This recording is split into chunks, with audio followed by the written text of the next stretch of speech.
Hola, hola. Bueno, esto es una prueba sobre una idea que he tenido para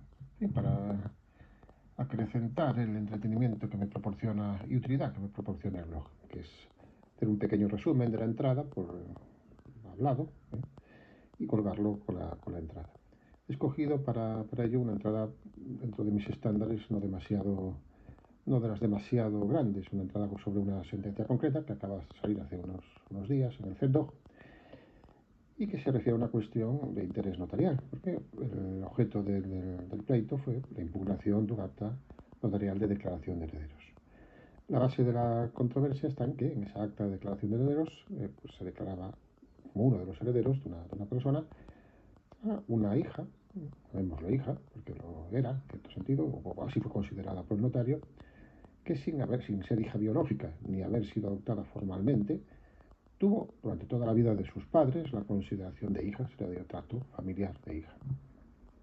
Eso llevó a que el notario la declarase heredera intestato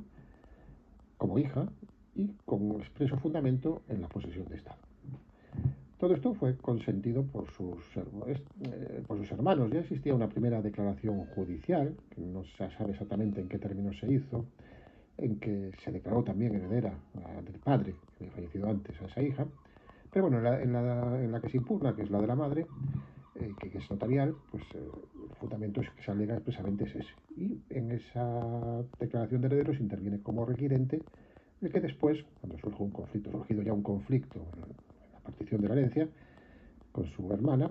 pues se impugna la declaración de herederos, en la que ya digo que él fue requirente, e incluso se llega a otorgar una escritura de adjudicación de herencia de esa madre, aunque con adjudicaciones por indiviso. De ahí seguramente el posterior conflicto en la disolución de esa comunidad surgida por vía de adjudicación de herencia. Esta conducta del hermano que impugna la declaración de herederos es la causa fundamental de que se desestime la pretensión, ¿no? Porque se considera que ha actuado de mala fe, contra la buena fe y contra la doctrina de los propios actos. Esta es la razón fundamental de la sentencia, aplicar el artículo 7.1 del Código Civil, y una de las consecuencias del deber de ejercitar los derechos de buena fe, pues es la doctrina de los propios actos. Se desestima la pretensión del demandante, de que él no conocía la ley, de que él no podía cuestionar la actuación del notario, porque por su profesión, agricultor, al parecer, pues bueno, todo eso se desestima y se está lo que se llama principio de confianza legítima, que su conducta al requerir y consentir y hacer manifestaciones en la declaración de herederos y después incluso reconocer la condición de heredero en la escritura de partición de herencia, había creado en su hermana una confianza legítima de ser heredera que ahora no puede volverse atrás, digamos. Pero aunque esta es la razón fundamental de la decisión del tribunal y también del tribunal de la audiencia provincial, que se recurre, de la sentencia de audiencia provincial que se recurre, la doctrina de los propios actos, pues una parte de la impugnación versa sobre la posible extralimitación, el presunto exceso del notario al declarar heredera a una hija sin estar inscrita en el registro civil como tal y sin tener realmente la condición ni no tener una afiliación ni por naturaleza ni por adopción. El tribunal, el Tribunal Supremo, aunque no digamos, pasa su decisión en esta cuestión, en esta alegación, en realidad no la comparte y expresamente dedica un párrafo de la sentencia a considerar un poco menos que el notario actuó pues correctamente, ¿no? Porque dice exactamente la sentencia. Ello con independencia de que no podamos afirmar con convicción que la actuación del notario no se ajustase a lo prevenido en la norma que se denuncia como infringida, a la vista de las manifestaciones y elementos de juicio que los propios comparecientes aseveraron, demandante y demandada, y de los documentos, y insisto en esto, lo que dice ahora, que pusieron a disposición del notario y que se incorporaron al acta, un documento nacional de identidad de Susana, del que resulta que dicha señora, Susana es la hija acogida, digamos, nació en el 1941 y que es hija de Eduardo y Flor, que serían los nombres que da el CENDOG a los causantes, un expediente de declaración de herederos a Pintestato y auto de 18 de octubre del 89, este se refiere al que se tramitó en relación con el padre, en que se nombraban herederos legítimos de Eduardo a César, Landrino y Susana, además de la declaración de dos testigos. Bueno, aunque ya digo, aunque no sea el fundamento real o el fundamento principal de la sentencia, pues aquí el Tribunal Supremo está diciendo que le parece que el notario actuó bien al pasar con toda esta documentación a la que alude y su decisión y a reconocerla como hija. Pero ya digo, en realidad más que la documentación, el fundamento es la posesión de Estado que se considera que tiene esa hija y que parece ser que nadie discute que existió. El problema con esta cuestión es que el reglamento notarial, al regular, al desarrollar las declaraciones de herederos, el 209 bis, se refiere a la documentación que se debe aportar al notario. Se refiere además de una forma muy concreta y exige que la afiliación se justifique mediante la presentación del libro de familia del causante o de certificaciones, o de las certificaciones, dice, correspondientes del registro civil acreditativas de la afiliación. Está limitando, por tanto, los medios de prueba, y así lo entendió la Dirección General en una resolución de 27 de febrero de 2002, que no se refería a un caso de posesión de Estado, sino de una supuesta dificultad de conseguir las certificaciones pues, por la antigüedad de los nacimientos. Entonces dijo,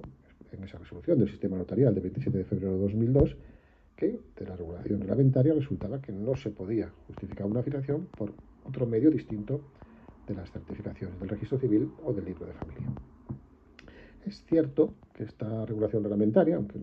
se puede considerar vigente,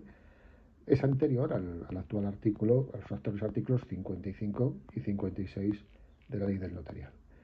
que regulan las declaraciones de herederos. En concreto, el artículo 56, cuando se refiere a la documentación necesaria para la declaración de herederos, afirma: el requerimiento para emisión del acta deberá contener la designación y datos identificativos de las personas que el requerente considera llamadas a la herencia e ir acompañados de los documentos acreditativos del parentesco. Documentos acreditativos del parentesco. No hay, es una expresión genérica, o sea, no hay referencia expresa que tengan que ser certificados del registro civil. Sin embargo, un poquito más adelante, al hablar del fallecimiento del causante, sí que dice, aunque no dice certificación, dice expresamente información que se acreditará mediante información del registro civil. Esto podría entenderse como una posición legal más flexible que la que ha recogido el reglamento. Pero aquí, además de la cuestión de la documentación acreditativa, está el tema de si se puede, en el ámbito de un procedimiento notarial de jurisdicción voluntaria, como es la declaración de herederos, utilizar como título de determinación de la afiliación la posesión de Estado. Esto nos lleva a una cuestión pues, compleja, ¿qué es la posesión de Estado y qué efectos tiene? Hay varios artículos del Código Civil y de la legislación procesal y de la legislación del registro civil que se refieren a la posesión del Estado. Pero yo, francamente, de todo esto no extraigo una conclusión clara sobre si se puede hacer o no tal cosa. Si en el ámbito de un procedimiento de jurisdicción voluntaria, el notario puede declarar la afiliación de una persona con base en la acreditación de la posesión de Estado. Olvidándonos ahora de los requisitos que se exigen para la posesión de Estado, ¿no? Eso viene explicado un poco en la entrada, pero no voy a entrar ahora. El primer artículo a tener en cuenta es el 113 del Código Civil, cuando dice que la afiliación se acredita por la inscripción en el registro civil, por documento o sentencia que la determina legalmente, por la presunción de paternidad matrimonial y, a falta de los medios anteriores, por la posesión del Estado. Y se dice a continuación: para la admisión de pruebas distintas a la inscripción se estará a lo dispuesto en la Ley del Registro Civil. La Ley del Registro Civil hoy sería la nueva Ley de 2011 y el artículo 17 nos dice en su número 2: solo en los casos de falta de inscripción o en los que no sea posible certificar el asiento se admitirán otros medios de prueba. Claro, en el caso de una posesión de Estado, pues en principio falta la inscripción, pero no necesariamente, o sea, falta la inscripción mientras no se acuda a los procedimientos, al ejercicio de una acción de filiación, e incluso a un expediente de los que regula hoy también la Ley del Registro Civil y el artículo 46.6 segundo de la nueva Ley de 2011, que es un expediente tramitado ante el encargado del Registro Civil y que permite que cuando el hijo se halla en la composición continua de Estado de hijo del padre o de la madre,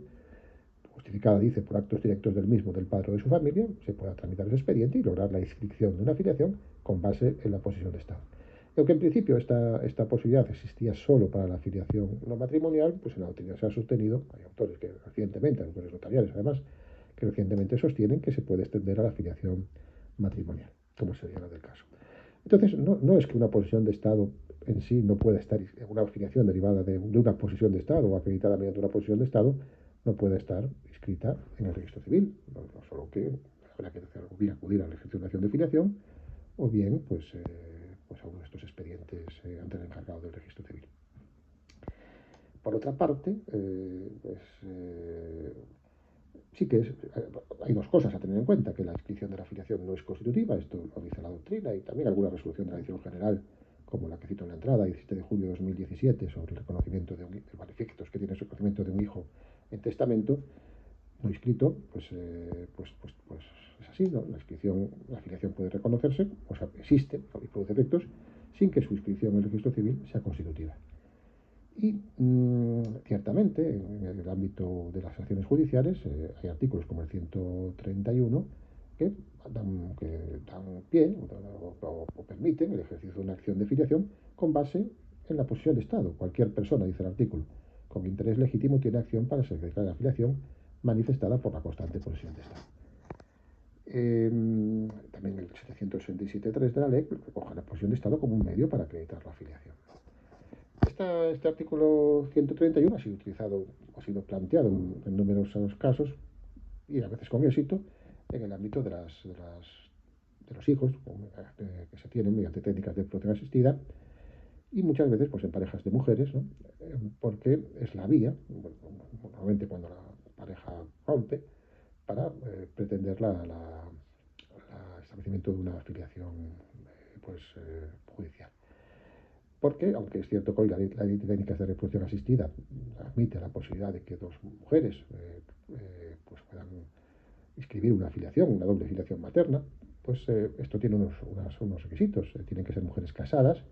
Bueno, y a veces, en algunos de estos casos de sentencias, no que no siempre se da, y en otros casos, pues simplemente no se ha acudido, no se han prestado los consentimientos en su momento para que esto fuera así. Consentimiento que tiene que prestar tanto digamos, la mujer gestante, la que da a luz, como la pareja. Y bueno, y el Tribunal Supremo en varias sentencias pues ha reconocido que la posesión de Estado pues puede ser un título para determinar la afiliación de la otra madre. También se ha planteado recientemente en varios casos de gestación por subrogación, de gestación surrogada. Ahí el Tribunal Supremo, sin embargo, ha venido rechazando, incluso en algún caso de un famoso pues acudir, pero más que nada por la posición contraria de nuestra jurisprudencia a la propia figura de la gestación subrogada. Bueno, pues hasta aquí. Este es el resumen más o menos, que es una sentencia que es interesante, de la que tampoco se puede sacar una conclusión, a mi entender, clara sobre si esto es posible o no notarialmente, o sea, basar una declaración de herederos, aunque en una sola posesión de Estado no inscrita, aunque ciertamente, pues si el notario que tramita la acción de herederos lo hace, algún apoyo encuentra en la posición del tribunal que expresamente no cuestiona en ningún momento, incluso parece dar por buena la actuación notarial.